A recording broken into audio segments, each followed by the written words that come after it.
Bien, gracias al Señor que nos concede esta oportunidad. Mire, ya se me había cancelado el micrófono. Ya se me había cancelado el micrófono, hermano. Si no me fijo, pierdo la clase. Una vez que le doy opción grabar, se cancela el micrófono. Entonces tengo que estar pendiente, ¿verdad? Bueno, lección 7, verdades fundamentales con respecto al crecimiento espiritual. Después de la lección 7, solo nos quedarán 3 lecciones para culminar el curso de crecimiento espiritual. Hoy compartí una exposición que hizo una de mis alumnas en crecimiento espiritual hace 4 años atrás, pero creo que no lo pudieron ver por razón de que creo que como era para la página de Facebook y la página de Facebook del IBS es privada, entonces para los demás compañeros no se les pudo dar la apertura, el enlace. Entonces vamos a ver cómo lo hago llegar hasta ustedes, y si no, pues vamos a darle con lo que tenemos, ¿verdad? Usted va a sacar su proyecto, su exposición con lo que tiene. Ahí vamos a ir aprendiendo poco a poco. Bueno, entramos entonces. Hoy tenemos un programa de 23 diapositivas que necesitamos irlas evacuando. Desarrollo espiritual, edificar. Varias veces en el transcurso de nuestro estudio hemos acudido a las páginas de Hebreos 5, verso 11 al 14, describiendo a un grupo de seguidores de Cristo del primer siglo de nuestra era. El autor menciona su inmadurez. Quiere enseñarles verdades importantes, pero esas verdades no pueden ser recibidas porque no han crecido más allá de la etapa de niños. Les dice que tiene que repetir una y otra vez las primeras lecciones del mensaje de Dios. No han utilizado la palabra de Dios para crecer. Beben solamente leche. Bueno, nosotros hemos hablado acerca de este párrafo de Hebreos 11:14, que es una censura de parte del escritor a los hermanos hebreos con respecto a que él tenía como propósito pues enseñar verdades muy importantes y más relevantes para la iglesia, pero debido a que no ha habido un crecimiento espiritual, no se ha presentado la madurez en ellos, entonces él está limitado a solamente estar repitiendo la misma lección, ¿verdad? O sea, siempre seguirles hablando acerca del perdón, siempre seguirles hablando acerca de la santidad, de las cosas básicas que se enseñan en los primeros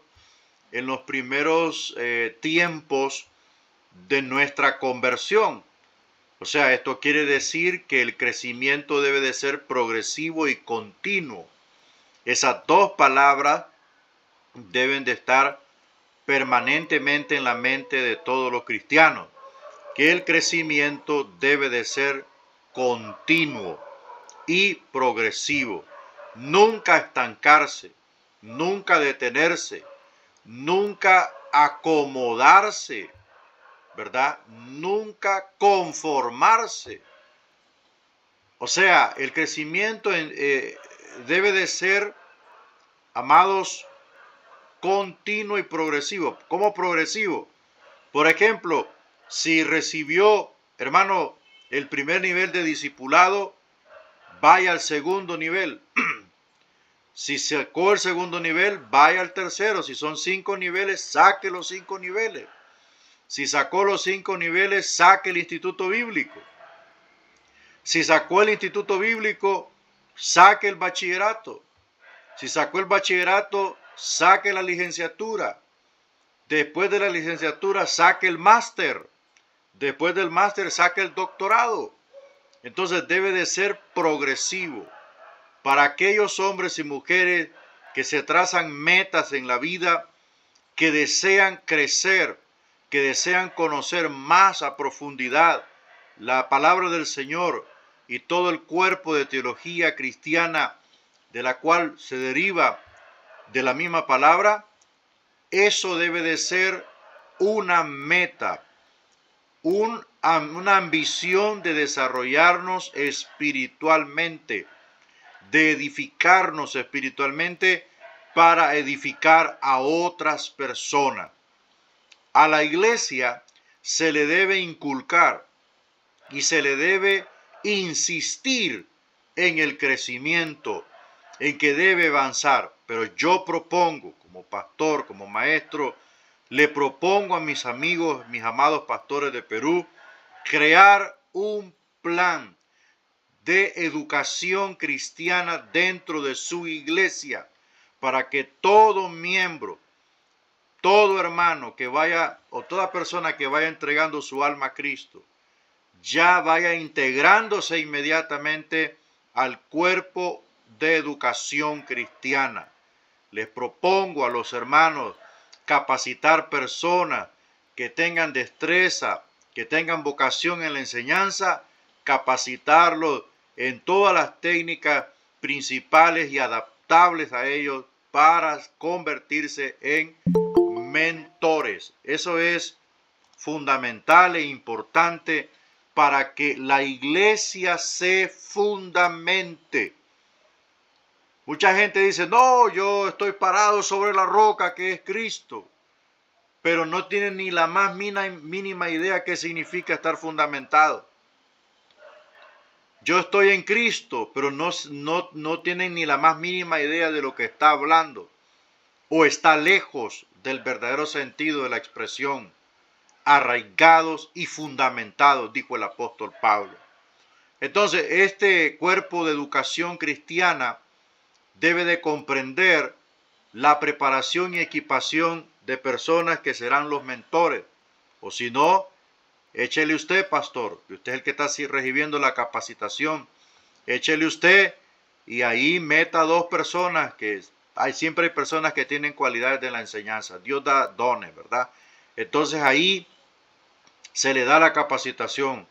Cuando usted reciba el curso de liderazgo cristiano, usted abrirá los ojos y se va a dar cuenta, aquí tengo la llave para formar líderes, para formar mentores, y así vamos a reestructurar la iglesia y le vamos a dar una nivelación, ¿verdad? En cuanto a la instrucción y a la enseñanza. Porque hay gente, mi amado, que se conforma solo estar en culto. Son culteros de primera, pero nunca le asisten a una instrucción, a un discipulado, a una capacitación. Nunca le asisten porque solo son de culto, solo son de danza, de baile, de emoción, de desmayarse, de todo. Son de todo menos de ir a la fundamentación en la palabra, donde le enseñan la palabra, donde le descubren los misterios de la palabra del Señor. Entonces, mis amados hermanos, a la iglesia hay que instruirle eso. Hay que crear un plan, una reestructuración, una reorganización de la iglesia, hacer una valoración, qué es lo que está haciendo falta, en qué estoy bien, qué es lo que me hace falta para poder canalizar a la iglesia dentro de la instrucción sólida de la palabra del Señor. Estamos enfrentando tiempos difíciles. La iglesia está enfrentando tiempos difíciles. La teología cristiana está siendo socavada. Está siendo socavada por la apostasía cristiana. Entonces, hoy más que nunca debemos fundamentar la iglesia para hacerla fuerte contra todo viento de doctrina, contra toda ideología cristiana, contra toda doctrina falsa y herética, contra todo aquello que mueve la sensación y la emoción, pero no tiene nada que ver con los frutos del Espíritu, contra todo aquel fuego extraño que se está presentando en los altares cristianos. Debemos fundamentar la iglesia, todos los cristianos, desde los recién convertidos, plantarlos en la visión, plantarlos en la educación cristiana, que conozcan las escrituras, que fundamenten su fe en las doctrinas de la palabra del Señor, y así podrán prevalecer contra toda viento y contra toda tempestad espiritual. Vamos a la siguiente. Percibir la meta. Objetivo 1. Describir el tipo de fe que requiere el crecimiento espiritual. Bueno, ¿qué dice Hebreos 6.1? Me lo lee ahí, por favor. A ver, la palabra se lee en el nombre del Padre, del Hijo y del Espíritu Santo. Amén. Hebreos 6.1 dice, por tanto, dejando ya los rudimentos de la doctrina de Cristo, vamos adelante a la perfección, no echando otra vez el fundamento del arrepentimiento de obras muertas, de la fe en Dios. Amén. Bueno, o sea, hay que avanzar. Hay que avanzar, amén. O sea, lo que le decía, no hay que conformarse, hay que avanzar, porque necesitamos avanzar. Ya lo que recibimos en nuestros primeros pasos como cristianos, ya lo recibimos. No podemos estar toda la vida en lo mismo. No podemos estar echando el fundamento repetitivamente. Tenemos que avanzar. Entonces, Hebreos 6.1 elabora esta idea de seguir hacia adelante. Y dice, por tanto, dejando ya los rudimentos de la doctrina de Cristo. O sea, los rudimentos de la doctrina de Cristo son las doctrinas básicas, lo que usted recibe al inicio. Vamos hacia adelante a la perfección. ¿Cuál perfección es esta? ¿Verdad? ¿Cuál perfección? O sea, tenemos que aprender a interpretar las Sagradas Escrituras. Aquí perfección no habla de aquella condición de que usted no comete errores, sino que perfección aquí es alcanzar la madurez plena. La madurez plena. ¿Cuándo es un creyente que ha alcanzado la madurez plena? Cuando esta persona no necesita que se le ande llamando para que cumpla sus responsabilidades con Dios. No, si no le dan la bienvenida, no tiene ningún problema. O sea, esta persona ha alcanzado madurez cristiana. De eso es lo que está hablando el escritor de la carta a los hebreos. Entonces, ¿qué tipo de fe es esta entonces? Esta fe es la que da fruto, es la que avanza. Desde muchos puntos de vista hemos estudiado esta meta del crecimiento espiritual. Es el de llegar a ser como Jesucristo y de aceptar nuestro papel bajo su señorío. Es crecer en entendimiento, es ser maestro a veces y no siempre alumno. Recordemos que el desarrollo espiritual no se refiere a un total y completo conocimiento. No es perfección inmaculada, pero sí se requiere una fe creciente y responsable. Fe creciente y responsable. En otras palabras, una fe de compromiso. Una fe de compromiso. El factor responsabilidad es determinante en la vida de un creyente. Es completamente determinante. Mientras más tiempo conozcamos a Jesús, mejor debiéramos entender quién creemos que es. Mientras más llevamos conocimiento a Cristo, más completamente debiéramos reflejarlo en nuestras vidas. Todas nuestras faltas deberán desaparecer y deberán aparecer y desarrollarse nuevas virtudes. Bueno, mientras más conocemos del Señor, más debe manifestarse en nosotros. Amén. Más debe manifestarse en nosotros. Creo que hay un micrófono encendido, hermano Juan, creo que es el suyo. Entonces, hermano, esta fe creciente que avanza, que no tiene ni la idea mínima de detenerse ni de conformarse, sino que quiere conocer más al Señor, quiere acercarse más a Dios. Esa es la fe que empezará a dar grandes frutos. ¿Por qué? Porque el primer fruto que se va a empezar a notar es la responsabilidad. La responsabilidad con el Señor de congregarse. La responsabilidad con el Señor, hermano, de leer la Biblia, de guardarse para Dios, de santificarse, de servir al Señor. El anhelo ferviente de servir al Señor se verá en este creyente que, gloria a Dios, quiere crecer. Lógicamente, entre más conoce de las Escrituras, más se verán reflejadas las características de la personalidad de Cristo.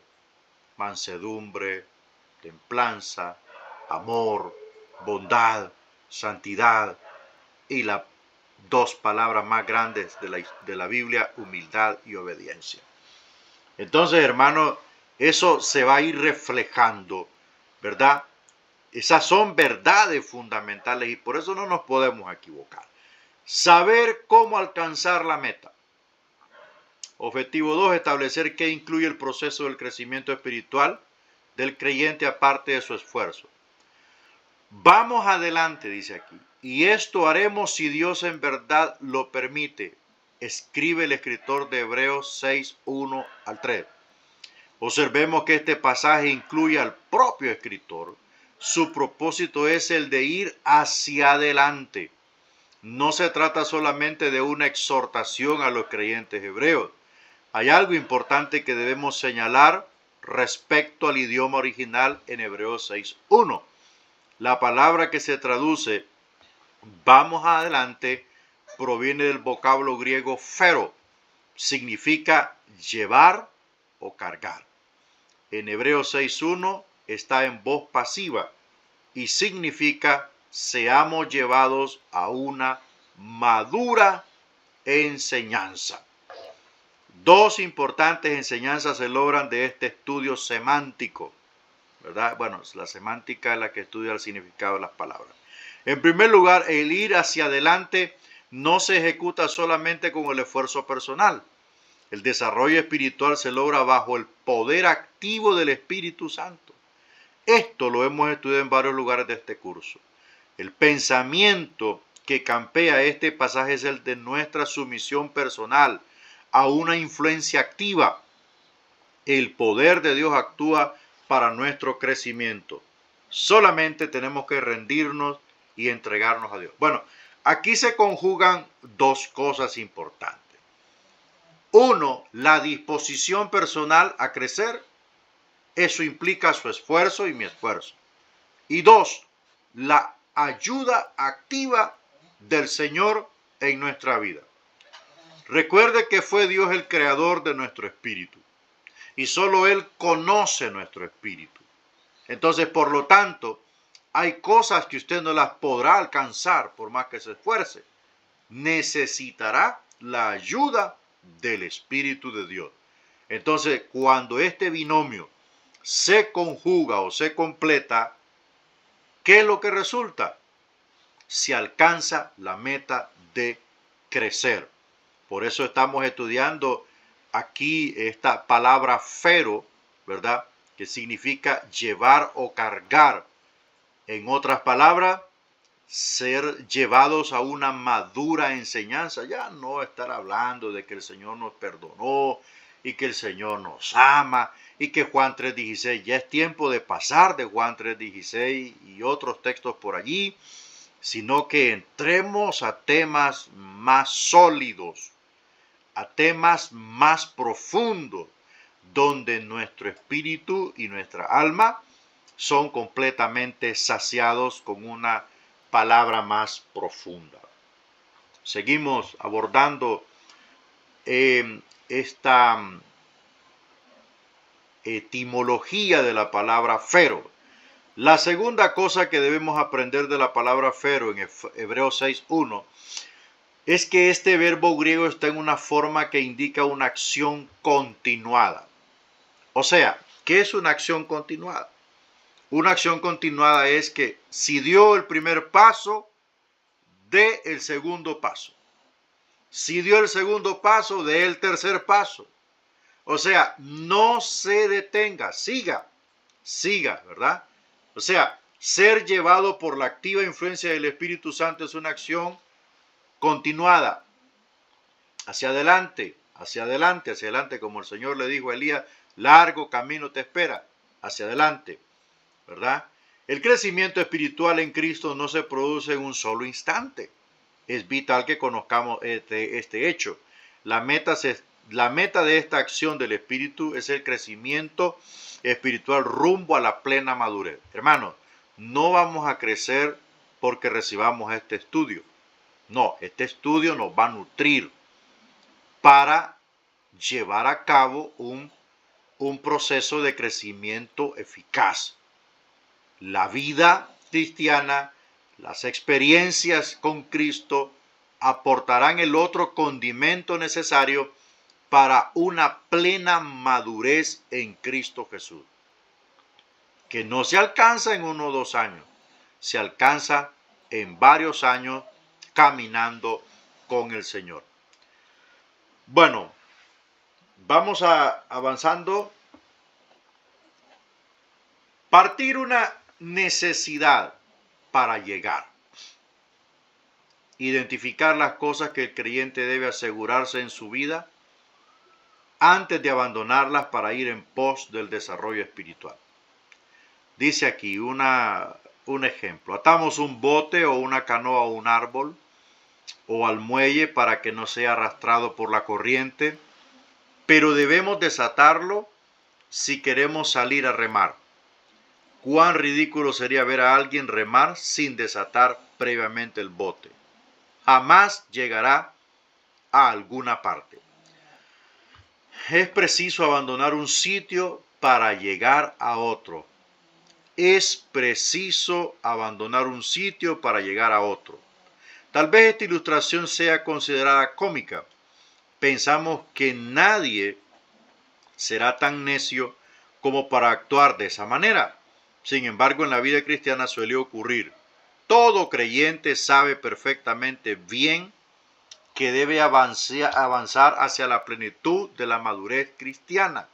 La meta de su vida es alcanzar la plena estatura de Cristo. A pesar de ello, muchos creyentes siguen ocupados con los cimientos del edificio, siguen empecinados en las primeras lecciones o en las primeras enseñanzas. O sea, están allí, ¿verdad? Estancados, ya deberían de estar bien arriba con la edificación de la casa, sino que todavía están allí, ¿verdad? En el fundamento. Es necesario transicionar, es necesario avanzar, es necesario dejar de tomar leche espiritual y empezar a comer alimento sólido, ¿verdad? Que transforma, que nutre, que da vitalidad, que da fuerza, que da iluminación, que da inspiración, que edifica, que fundamenta, que educa, que planta esa palabra activa y dinámica en el corazón de los creyentes. Pero es necesario concientizar de que ya es tiempo de dar el siguiente paso para poder llegar a la meta, que que es Cristo Jesús, ¿verdad? La estatura plena. Bueno, observemos la frase en Hebreos 6:1, no echando otra vez el fundamento. O sea, no volviendo a lo primero, pues. No, ya es tiempo, ya a estas alturas, dijo el escritor, ya deberíamos ser maestros. Mire usted, todavía son alumnos. En el mismo versículo, el escritor de la epístola dice, dejando ya los rudimentos de la doctrina de Cristo. La condición necesaria e imprescindible al progreso es la renuncia. Renunciar a la etapa de niñez espiritual. Para poder entrar en un progreso espiritual hay que renunciar. Hay que desacomodarse. Hay que renunciar a la conformidad. Hay que renunciar a la comodidad.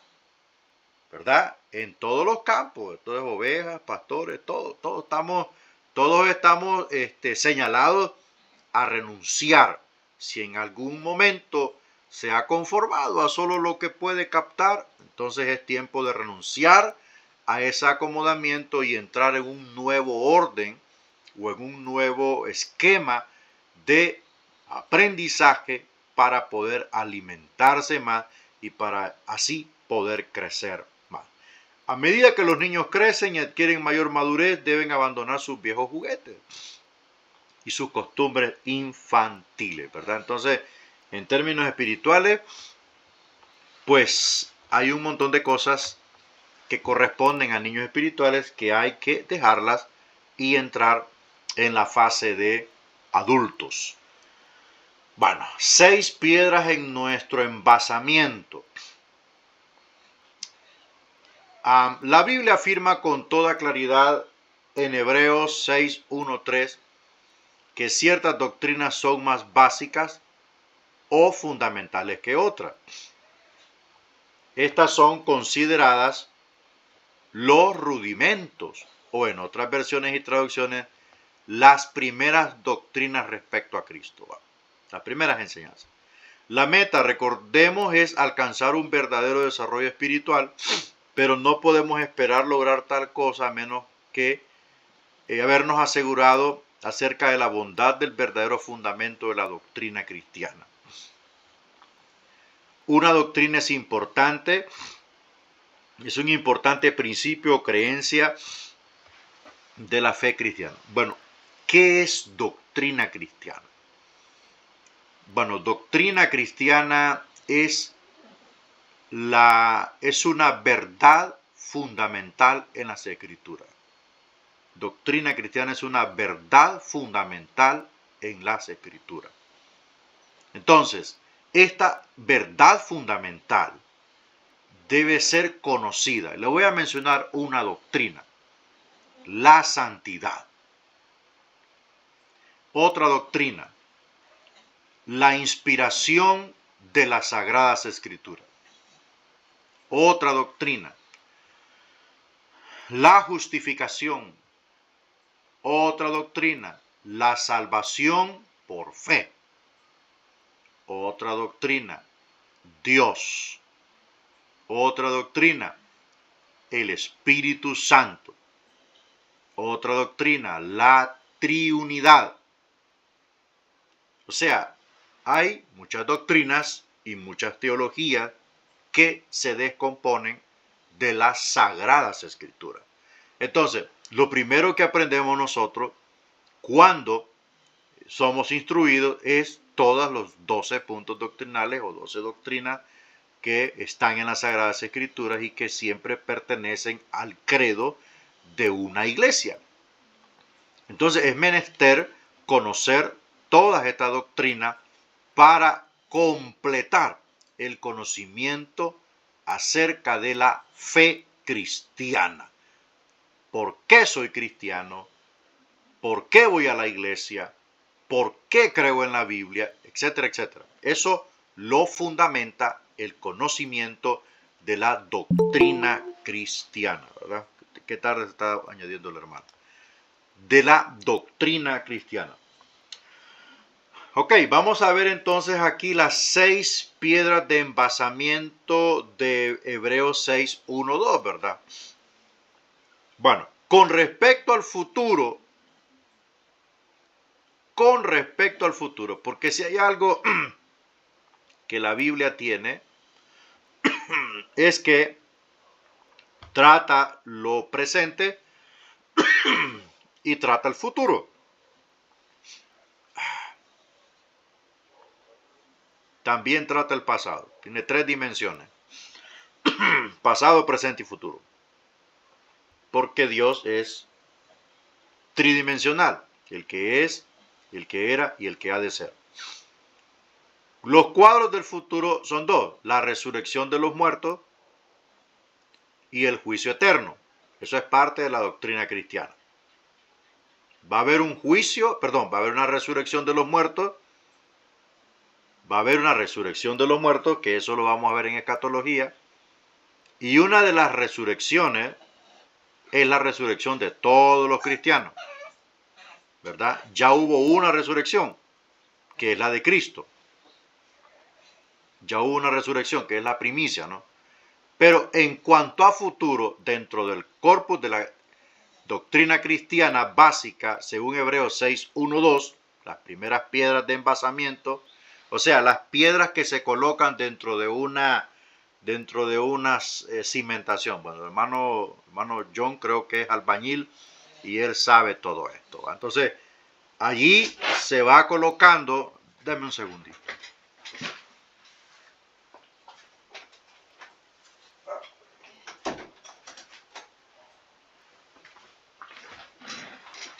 Entonces, estas piedras de envasamiento sirven como el fundamento, ¿verdad? Para colocar un fundamento sólido donde va a descansar el edificio.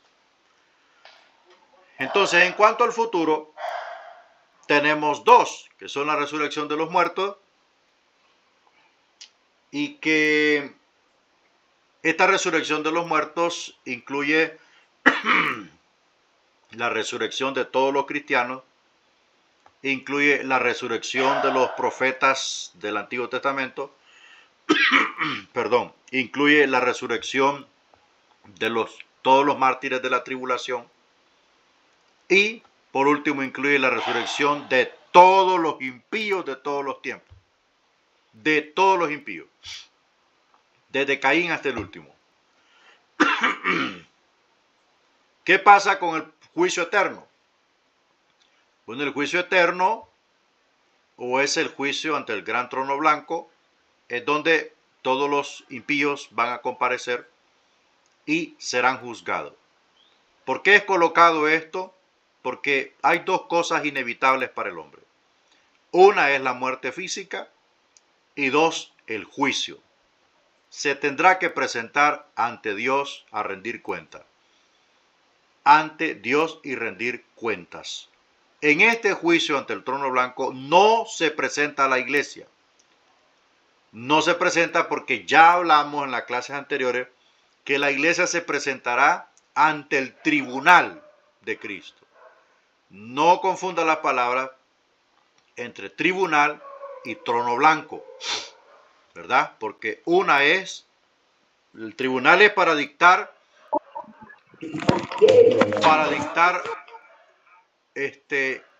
recompensas, para evaluar nuestras obras, si pasan o no pasan el juicio.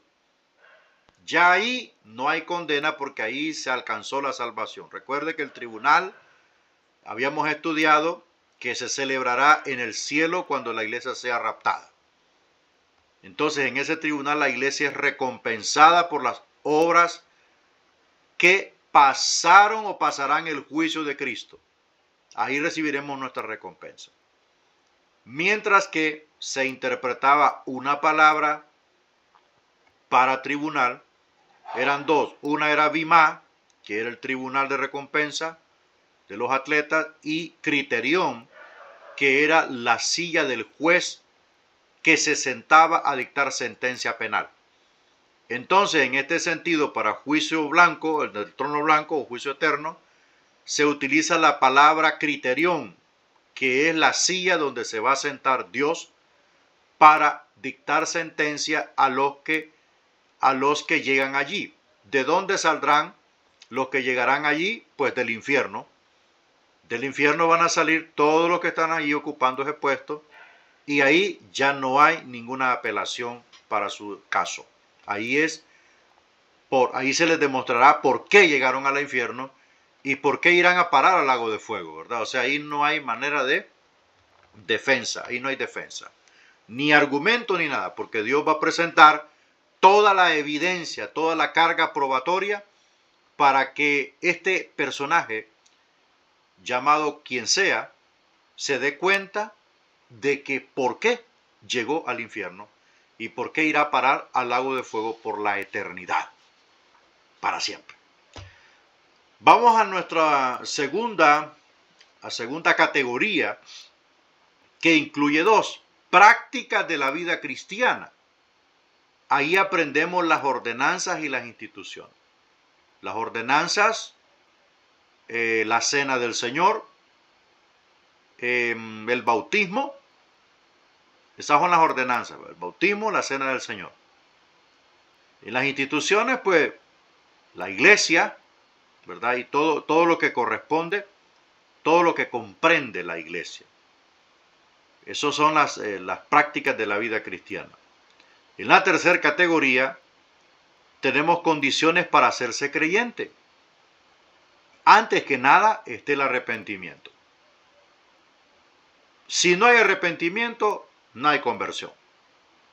Y obvio, la fe en Dios. Entonces, estas son las 6 piedritas que se colocan en el corazón de todos los cristianos cuando son recién convertidos, según lo que dicta Hebreos 6, 1 al 2, ¿verdad? Echando nuevamente el fundamento. Entonces, vamos avanzando. Condiciones para ser un creyente en Cristo: arrepentimiento de obras muertas. La primera piedra en nuestras condiciones fundamental para ser seguidores de Cristo es el arrepentimiento. Bueno, en esto no hay mucho que interpretar ni mucho que decir. Arrepentirse significa cambiar de opinión, de mentalidad, cambiar de rumbo. Iba por el rumbo equivocado, se detuvo y se regresó y buscó la senda verdadera, ¿verdad? Como dijo el escritor Jeremías: paraos en los caminos y preguntad cuál es la senda antigua y volved por ella. O sea, detente en la vida, reacciona y pide perdón. Eso es arrepentirse. Eso es arrepentirse. Y todo arrepentimiento se mide. ¿Con qué se mide el arrepentimiento? Con los frutos. Si la persona se arrepintió, usted oró por ella, se convirtió, se reconcilió, mídale los frutos. Véale los frutos. No se deje llevar por otras cosas. Véale los frutos. Fruto en la iglesia, fruto en el trabajo, fruto en la casa. Entonces ahí usted puede decir: en verdad se convirtió. En verdad se arrepintió, ¿verdad? Entonces, para ser hijo de Dios hay que arrepentirse de todo corazón. Por eso es que es falso aquello que dice la persona: no, hoy me voy al mundo, voy a andar unos días en el mundo, la voy a gozar, y el fin de semana me voy a arrepentir y me voy a reconciliar. El problema que se le olvida a la gente es que quien activa el arrepentimiento se llama el Espíritu Santo. Ninguno de nosotros conoció a Jesucristo sin que el Espíritu Santo le tocara el corazón. Él tocó mi corazón y yo me arrepentí, ¿verdad? Entonces no es así nomás que usted se va a arrepentir así rapidito y ya se reconcilió. Eso no es así nomás. Se necesita ser tocado por el Espíritu Santo para en verdad arrepentirse de lo que haga, ¿verdad? Todo lo malo. Fe en Dios, otra piedra de embasamiento. Fe en Dios. La segunda piedra de las condiciones básicas para un seguidor de Cristo es creer en Dios. Fe en Dios. Fe en el Señor.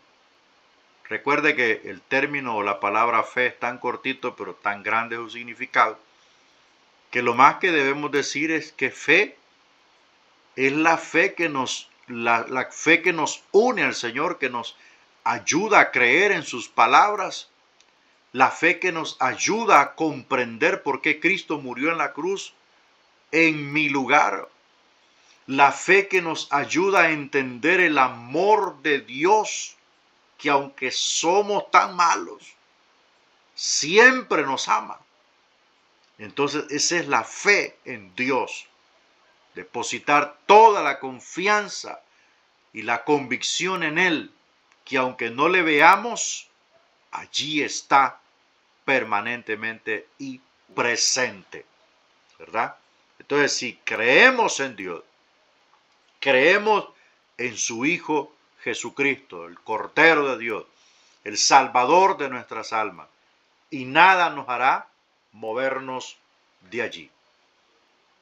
Veamos un poco las prácticas en la vida cristiana. Nuestro segundo par de verdades fundamentales tiene que ver con prácticas ordenadas por Dios en la iglesia. A veces se las denomina ordenanzas. Una ordenanza es una práctica que Dios ha mandado que la iglesia guarde. Ahí está la definición. Ordenanza es una práctica que Dios ha mandado que la iglesia guarde. Por ejemplo, la Santa Cena o la Cena del Señor es una ordenanza, igual que el bautismo, ¿verdad? Entonces tenemos aquí bautismos. Según Hebreos 6:2, la enseñanza sobre los bautismos constituye una parte crítica de nuestro fundamento cristiano. En las Sagradas Escrituras figuran muchos bautismos, incluyen el bautismo de Juan como signo de arrepentimiento, el bautismo de Cristo y el bautismo del sufrimiento. Bueno, el bautismo del sufrimiento es una figura. Al creyente le incumben 3 bautismos básicos. Vamos a ver aquí.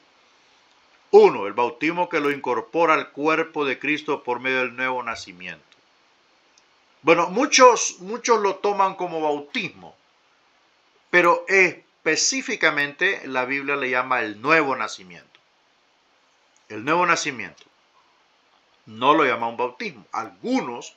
Algunos usan este dogmatismo para darle un poquito más de categoría, pero netamente Jesús habló de nacer de nuevo. Entonces, si no nace de nuevo, no puede ser parte del reino espiritual del Señor, porque es una conversión en el corazón, o sea, en el espíritu.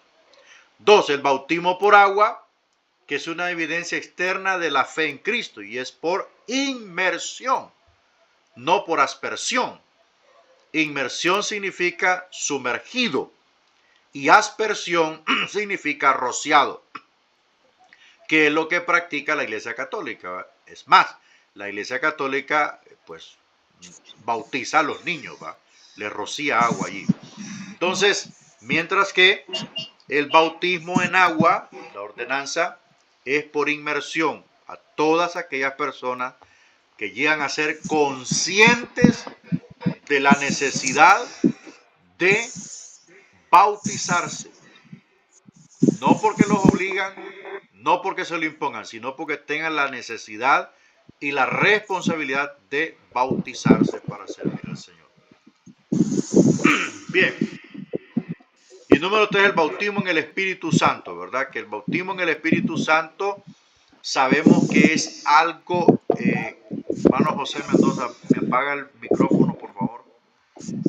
Hermano, el bautismo en el Espíritu Santo es una cuestión que ya usted no puede determinarlo, ni lo puede manipular, ni se puede predecir, ni mucho menos prefabricar. Es algo que se obtiene a través de la búsqueda. No se sabe en qué tiempo, no se sabe cómo ni en qué momento. Simplemente es el resultado de una búsqueda intensa y un anhelo ferviente de recibir la doble porción del Espíritu Santo, porque todos los cristianos cuando se convierten reciben una porción, que es la que nos hace nuevas criaturas. Pero la doble porción es el bautismo con poder que hace el Espíritu Santo en nuestras vidas. Entonces, más fácil de entender es el segundo bautismo que debemos conocer, es un bautismo físico. Bueno. Del bautismo, creo que esto es un poco estandarizado, ¿verdad? No hay mucho que interpretar. El bautismo, recuerda que por inmersión, simbólicamente representa muerte para el mundo, y cuando sale del río resucita para Cristo Jesús. Eso es una cuestión de compromiso personal, público, de que muere para los deleites paganos de este mundo y resucita para una vida consagrada de compromiso al Señor y de abstenerse de todo aquello que lo lleve a romper una relación moral con Cristo Jesús. Es simbólico. El río no se lleva los pecados de nadie. El río no se lleva los pecados de nadie. Mucha gente, yo he escuchado pastores ya veteranos decir, allá van los pecados en el río. No, hermano. Es que el bautismo no perdona pecados. El bautismo simplemente es un acto simbólico de compromiso. Así como murió Cristo, se comprometió Cristo con usted y conmigo, amén, de morir en la cruz por mis pecados y de resucitar para ser nuestro perfecto Salvador. Así es el compromiso de nosotros con Él. Y a través de su bautismo que Él estableció, bautizándolos en el nombre del Padre y del Hijo y del Espíritu Santo. Recuerde que la figura del bautismo ya existía por predicación y hecho de Juan Bautista. Entonces, eso es establecido como un requisito para que públicamente esos hombres o mujeres discípulos les sirvan y les sigan al Señor. Ojo con esto. La fe es suficiente para ser salvo. La fe es suficiente para ser salvo. Nadie es salvo por bautizarse. El bautismo solo se usa para que públicamente nos identificamos con el Señor, y desde ese momento, pues el hermano que antes andaba 5 días en el mundo y sábados y domingos en la iglesia, ahora va a estar de lunes a domingo apartado de las discotecas y de las cosas paganas y de las pasiones juveniles de este mundo, y solamente consagrado para el Señor, dedicado a su familia, a su trabajo y a servir al Señor, porque hay que servirle. Que se necesita ir a los grupos de crecimiento, hay que predicar, se necesita evangelizar, hay que evangelizar, se necesita predicar los sábados, no sé si con jóvenes o con damas, pero ahí está el compromiso. Eso es el resultado del bautismo. Pero ojo con esto, el río no se lleva los pecados. Los pecados los quitó la sangre de Cristo Jesús, rociada sobre nuestras vidas. Entonces, bueno, el tercer bautismo del cual debemos saber es el que Jesús prometió a sus discípulos. Juan ciertamente bautizó con agua, mas vosotros seréis bautizados con el Espíritu Santo dentro de no muchos días. Bueno, eso fue reflejado en Hechos 1:5. Esta experiencia fue manifestada de algunas maneras peculiares en el transcurso de lo que es el crecimiento de la iglesia primitiva. Usted ve, por ejemplo, cuando Pedro fue a predicar a casa de Cornelio, el patrón era convertirse primero y después recibir al Espíritu. Pero en ese momento que Pedro predicó, cayó el Espíritu sobre los que estaban allí y todos estaban hablando en lenguas, y se asombró Pedro y dijo, wow, aquí Dios hace las cosas a su manera. No podemos sujetarlo ni podemos encerrarlo. Dios es soberano.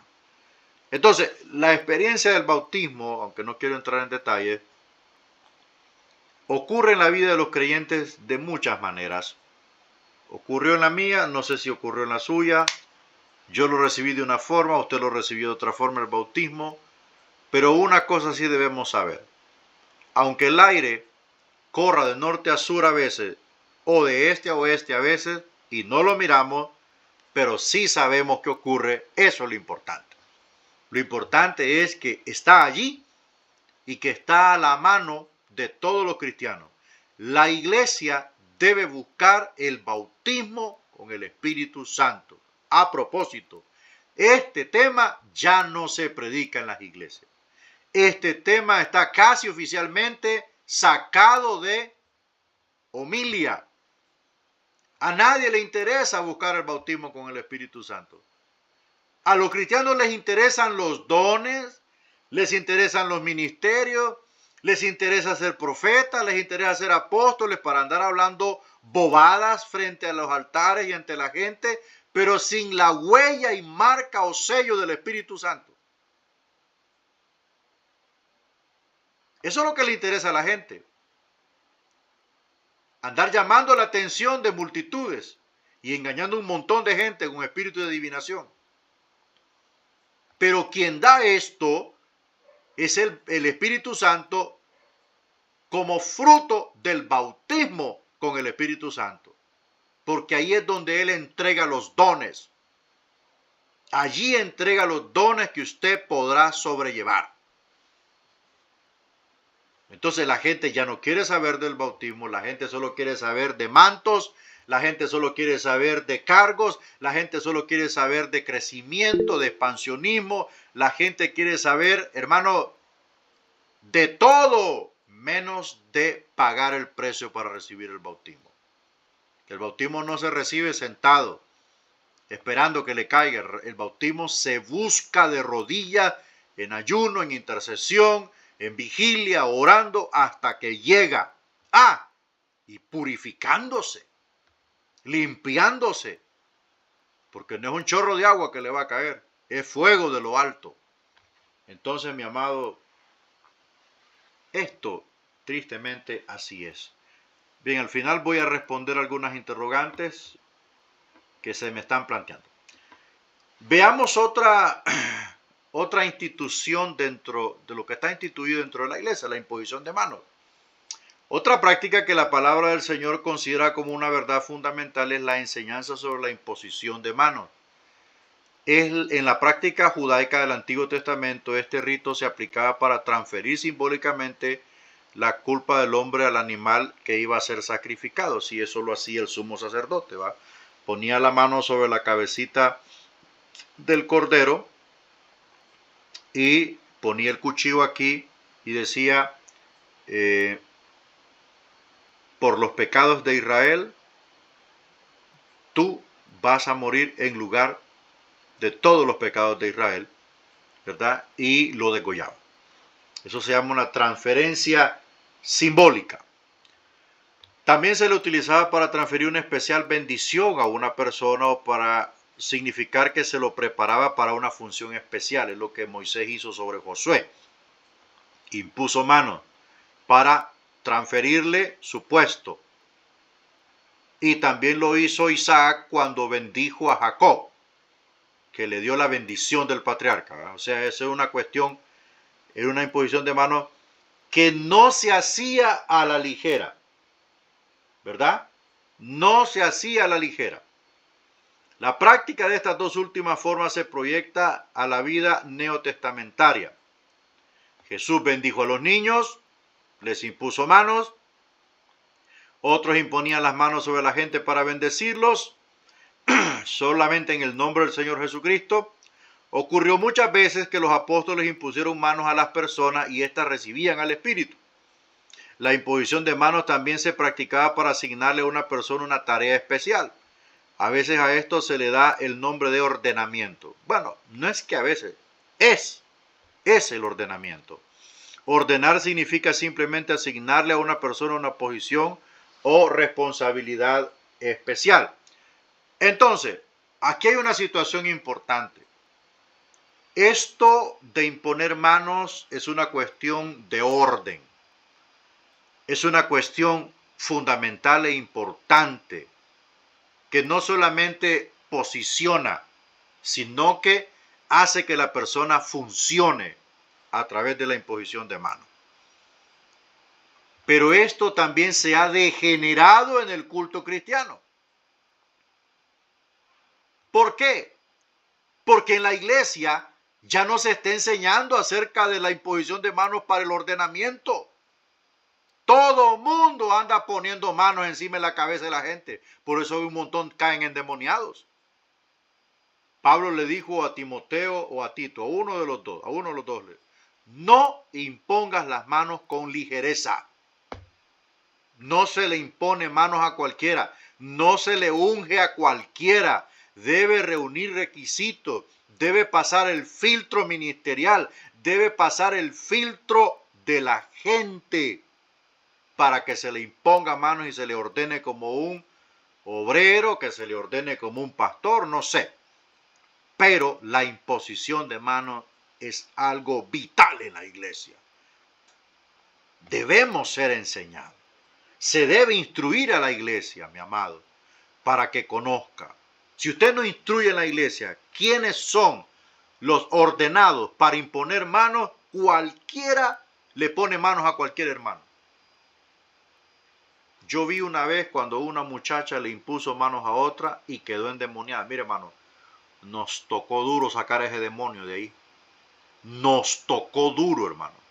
Nos costó sacar ese demonio.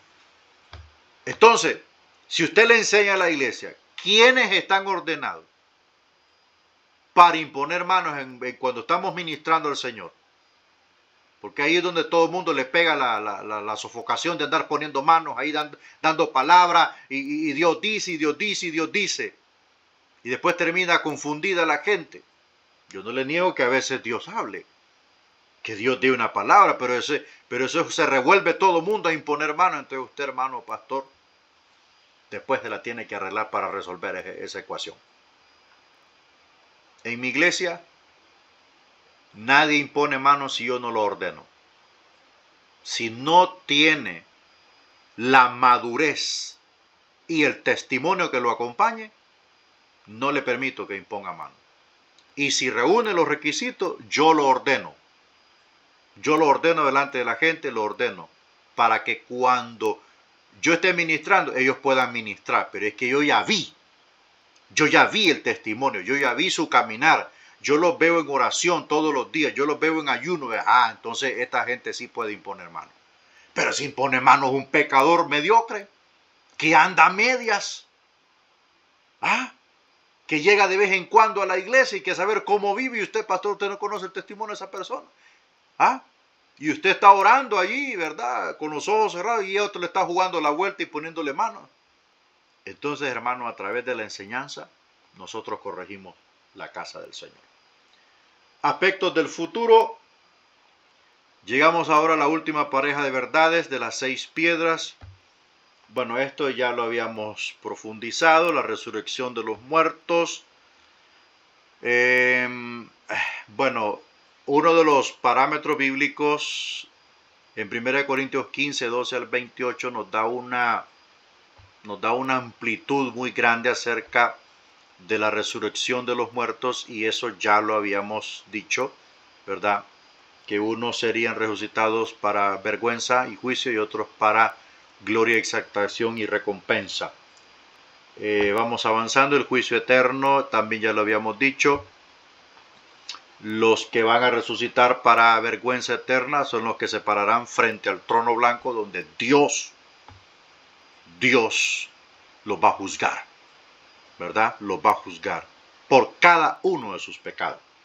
Avanzamos, y las Sagradas Escrituras no registran no menos de 7 juicios específicos. El juicio de la cruz, donde Cristo murió como sustituto, sí es un juicio que debió pagar el hombre, pero Cristo murió en lugar nuestro. 2, el juicio castigo del creyente que persiste en una deliberada desobediencia. Bueno, eso es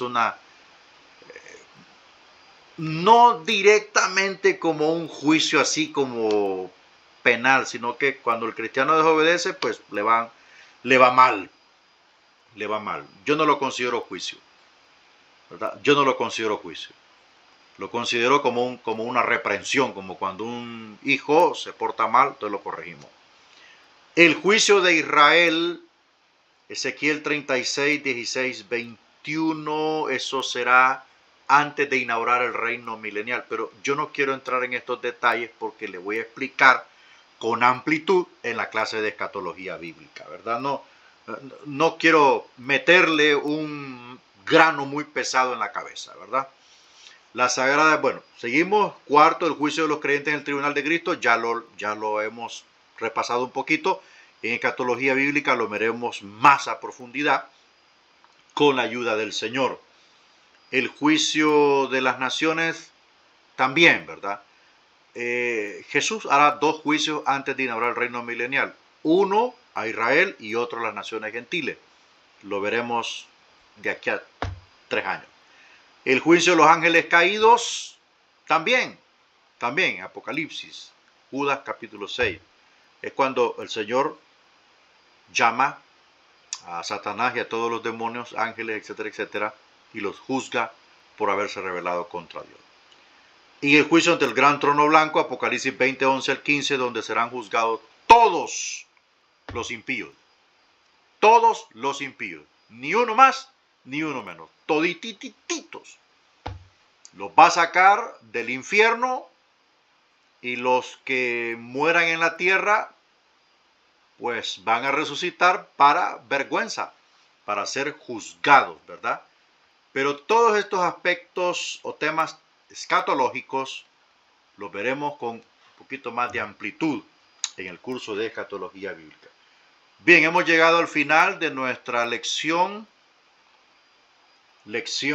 7, verdades fundamentales.